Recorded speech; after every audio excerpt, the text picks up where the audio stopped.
एक बार फिर से आप लोगों का स्वागत है आपके अपने YouTube चैनल में। आइए देखते हैं एपी में अगला भाग। तो अभी तक एपी में हमने क्या पढ़ा, एपी को पहचानेंगे कैसे, एपी का यनवा पद कैसे लिखेंगे, एपी का सम कैसे निकालेंगे, एपी की प्रॉपर्टीज क्या हैं। तो आज हम जानेंगे एपी को nth मान जो nवा पद है उसको इस तरीके से भी लिखा जा सकता है। और ये एपी में नहीं, ये किसी भी सीरीज में कोई भी श्रेणी है उसके यनवा पद को इस तरीके से लिख सकते हैं, उसके nth टर्म को। वो ये एपी के लिए नहीं है, किसी भी श्रेणी के लिए एपी जीपी एचपी या कोई नॉर्मल सीरीज भी हो उसके लिए भी ये लागू होगा। एपी की क्या खास बात है कि जब टीएन हमने मान लीजिए निकाला, कोई भी टीएन है, इससे नहीं कहीं से भी, और टीएन की वैल्यू आई मान लीजिए पी एन प्लस क्यू, जब हमने मान लीजिए टी एन निकाला उस तरीके से कुछ हमें मिला, जब भी ये कोई ऐसा मिला तब हम कह देंगे कि ये जो है, ये जिस सीरीज का nth टर्म है वो एपी है।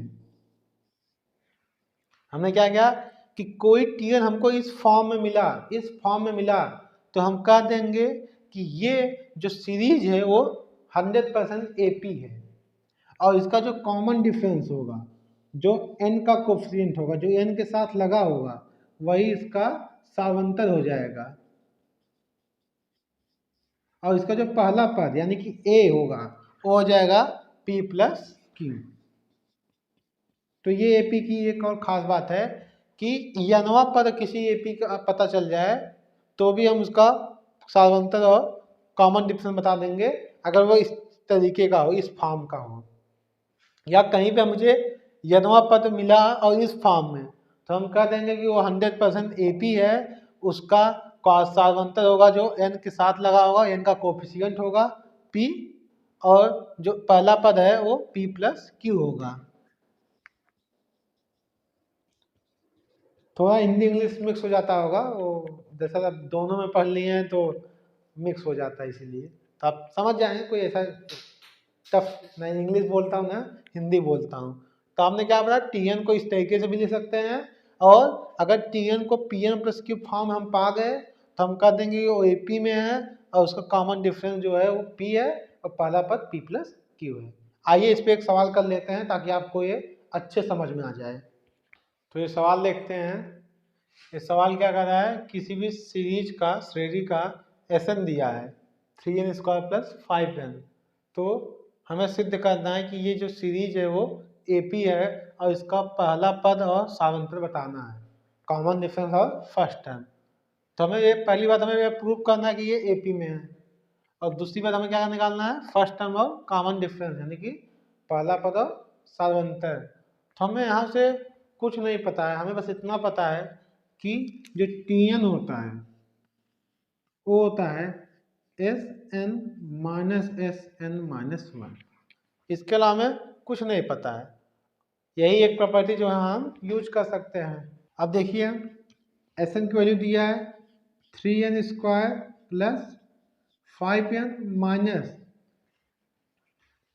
यहाँ पे Sn-1 है तो वहाँ पे n को n-1 से रिप्लेस कर देंगे। तो यहाँ पे जब रिप्लेस करेंगे तो हो जाएगा 3n-1 का होल स्क्वायर प्लस 5n-1, यही आएगा।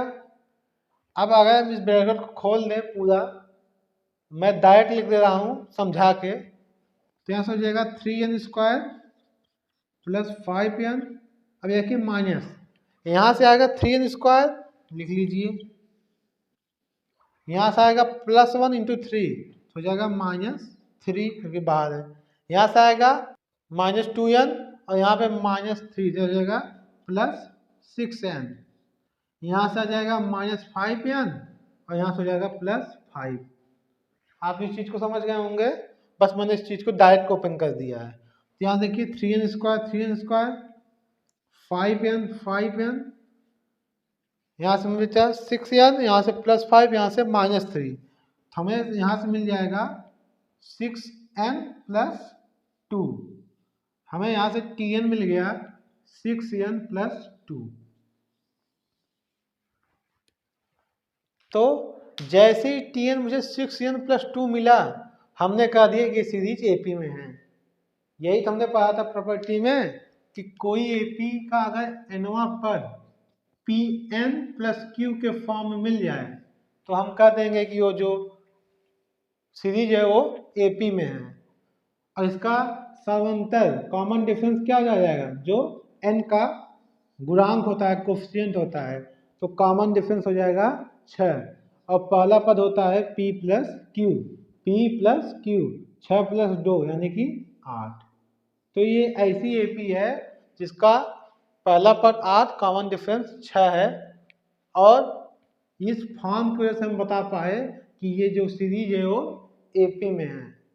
तो आप इस सवाल को समझ गए होंगे। तो बस आज के लिए इतना ही।